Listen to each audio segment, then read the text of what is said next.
This news produced by Sunrise Apartment. वीरांगना रानी दुर्गावती शासकीय कला महाविद्यालय तिरोड़ी मूलभूत सुविधाओं से वंचित है।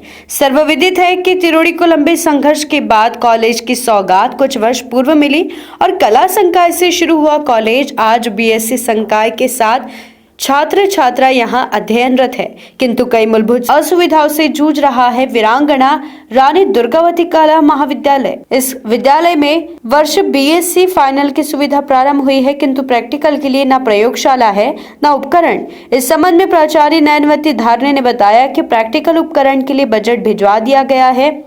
जैसे ही बजट सेक्शन होगा, प्रैक्टिकल का सामान बुलवा लिया जाएगा। उक्त महाविद्यालय में बाबू एवं प्यून अभाव है। इस संबंध में महाविद्यालय प्राचार्य ने बताया कि बाबू का पद स्वीकृत है, किंतु वर्तमान स्थिति में कोई बाबू नहीं है। जब जरूरत पड़ती है तब 2-3 दिन के लिए कटंगी कॉलेज से देवेंद्र मेश्राम बाबू आ जाते हैं। सफाई के लिए कोई प्यून नहीं है। जब जरूरत पड़ती है तब बाहर से बुलवा कर सफाई करवा लेते हैं। हमने इसके लिए 2-3 बार अपने अधीनस्थ अधिकारियों को अवगत करा दिया है, किंतु अभी तक कोई व्यवस्था नहीं हो पाई है। उक्त महाविद्यालय में प्यून न होने से साफ सफाई नहीं हो पाती, जिस कारण कॉलेज परिसर में शौचालय में गंदगी का आलम साफ नजर आ रहा है। उक्त महाविद्यालय का भवन जगह जगह से पानी के रिसाव एवं सीपेज से जर्जर हो चुका है।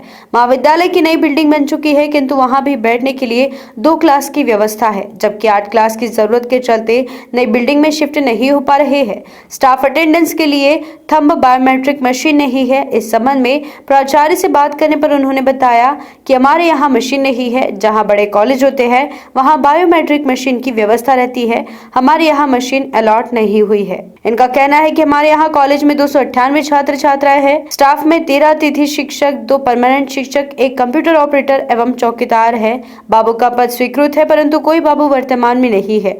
प्यून नहीं है, क्योंकि कॉलेज में ऐसा कोई फंड नहीं है जिससे प्यून का वेतन दे सके। कॉलेज की व्यवस्था के तहत जो नई बिल्डिंग बनी है वहां बैठने की व्यवस्था ना होने से हम नई बिल्डिंग में शिफ्ट नहीं हो पा रहे हैं। सर, जब से मैंने ज्वाइन की हूँ 2019 से, तो जनभागीदारी अभी अध्यक्ष का बंद है। अभी ये सभी कॉलेज के लिए, क्योंकि यह हायर एजुकेशन से आया था कि सभी लोगों के लिए बंद है, तो अभी वर्तमान में यहाँ पे जनभागीदारी में कोई अध्यक्ष उपाध्यक्ष नहीं है। बाबू के लिए यहाँ स्वीकृत तो है पद, पर अभी वर्तमान स्थिति में अभी बाबू कोई नहीं है। 2-3 दिन के लिए मेश्राम के लिए देवेंद्र मेश्राम जो कटंगे से में पदस्थ है, वो कभी जैसे ज़रूरत पड़ती है तो 2-3 दिन आ सकते हैं। सफाई के लिए तो हमारे यहाँ प्यून नहीं है, तो हम लोग जैसे कभी जैसे कुछ ज़्यादा ही ज़रूरत पड़ती है तो बाहर से बुला के सफाई करवा लेते हैं। उन्हें 2-3 बार दे चुके हैं, पर न बाबू की व्यवस्था हो पा रही है, न प्यून की व्यवस्था हो पा रही है। हमने एडी मैडम के यहाँ दिए हैं कि बाबू की व्यवस्था होना चाहिए। उनके व्हाट्सएप में भी हमने बात कर दी है।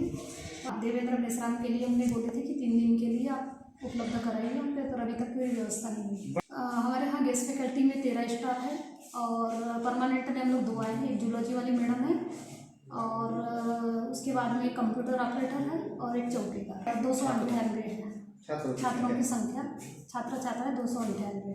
पेड़ पौधे गेस्ट फैकल्टी के हाथों लगाए थे, पर वो क्या है, व्यवस्था नहीं होने के वजह से बकरियाँ सारे पेड़ पौधों को खा गई है।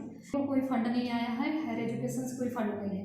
जैसे वृक्षारोपण होता है तो अपने तरह से जैसे गेस्ट फैकल्टी 1-1 पेड़ पौधे लगाते हैं, पर ऐसा कोई फंड नहीं है। हमारे पास फंड तो क्या है, जनभागीदारी से था। हम हर बच्चों का 200 रुपये 250 रुपये लेते हैं, तो उसकी व्यवस्था में हम क्या है साफ़ सफाई करवाते हैं, और जो थोड़ा सा काम है जैसे प्यून का काम है या वो चीज़ें करवा लेते हैं। और दूसरा है जैसे कभी भी जरूरत रहती है साफ़ सफाई के लिए तो उसमें उपयोग कर लेते हैं। आपके अपने channel BS crime India news की खबर सबसे पहले देखने के लिए चैनल को सब्सक्राइब कर बेल आइकन दबाना ना भूलें।